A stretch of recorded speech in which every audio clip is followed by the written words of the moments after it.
Hi. Um, Sorry it's been so long since I made a video, and I've been trying to keep on top of it, and yeah, I'm not good at keeping on top of things.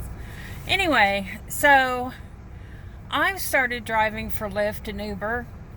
Um, that's I needed to find a way to make some money, and these seemed like the most obvious ways I could do it and still set my own hours and figure out, how to get everybody to their doctor's appointments and just the different things that they needed to do. Um, I my husband is we've been married for 35 years. My husband is almost completely blind, and he's diabetic and has heart condition, and so he's got a lot of doctor's appointments. Um, I have arthritis. It's hard for me to stand up and work standing up, and I've already put in over 20 years in a call center, and I cannot do that work anymore. My son, the one I told you about, Caleb, is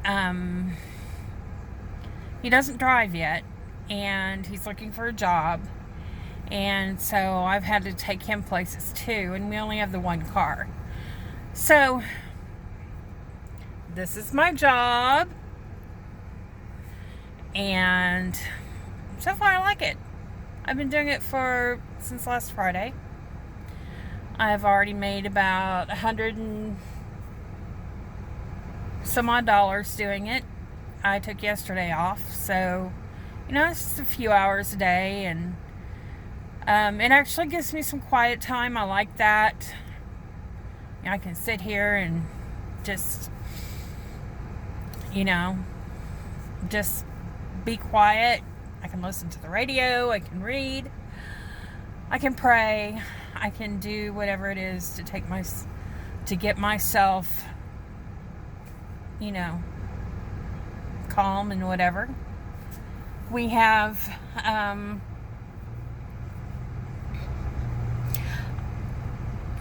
after I lost my other job that I had, which I loved, I really wanted, I tried to get disability. And anybody knows that's tried to get it, it's really hard to get unless, like, you've been hospitalized for something, like a major heart attack, or like my husband got it because he's blind. I just, I'm tired of fighting it. I've been turned down a few times, and they told me I needed to go back to work to go work in a call center or something. And the last place that I worked, sorry, switch hands here. I'm going to get a holder for my phone so I don't have to do that. But the last place I worked was a call center for a TV service. I liked it. I liked it a lot. And I'd worked there for almost 4 years. And I did have some absences because of family issues. My husband had just had a heart attack, and some days I would be in so much pain it was hard for me to sit up.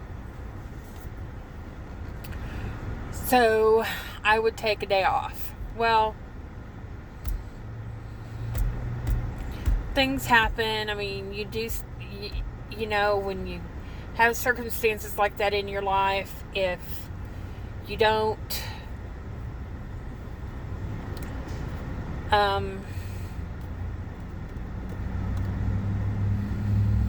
when you have circumstances like that in your life, if you can't keep up with the work, then somebody's going to get upset with you, and they're going to lay you off or whatever. And so I've been without work for 4 years. And we've done really good. The Lord's blessed us. And we've been able to keep our head above water with the help of family and other resources. I'm just tired of depending on them. I'm sure they're tired of giving me money. But I feel like my family really supports me and loves me, and that's good. It's just, I'm only 55, you know? I'm going to live a long time. My grandmother didn't die till she was 97. My other one died when she was 80. I just don't want to be that person, you know, that person that winds up living with her sister because she can't support herself. And that's where I felt like I was headed. So this is my step of faith. I'm going to do this. I'm going to make it work.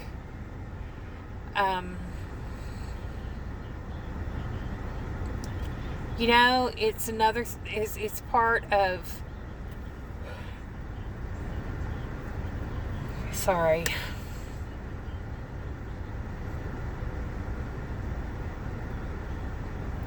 It's part of life.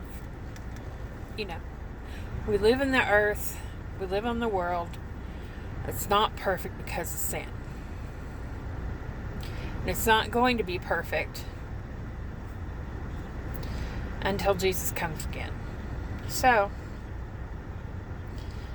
that's why I have to do what I have to do. It can be really frustrating. Sometimes I don't know what to do with Kevin, my husband. There's times where he just gets really frustrated with himself being stuck at home, not being able to drive. We moved to an apartment. Mostly it was because of me. I was tired of not being able to keep up with the housework because the house was too big and it was too painful for me to do it. I got tired of the huge bills that I had to scramble every month to figure out how I was going to pay them. And also because he would work outside in the 100-degree heat. He loved to do the gardening, and I get that. I get he loved feeling like he was doing something that helped the family.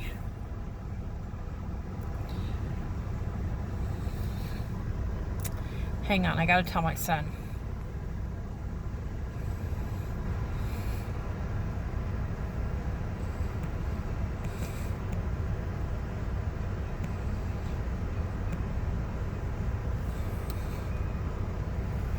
Bless his heart, he didn't empty the oil out of the skillet before he cooked the hamburgers. There was some, after my husband cleaned our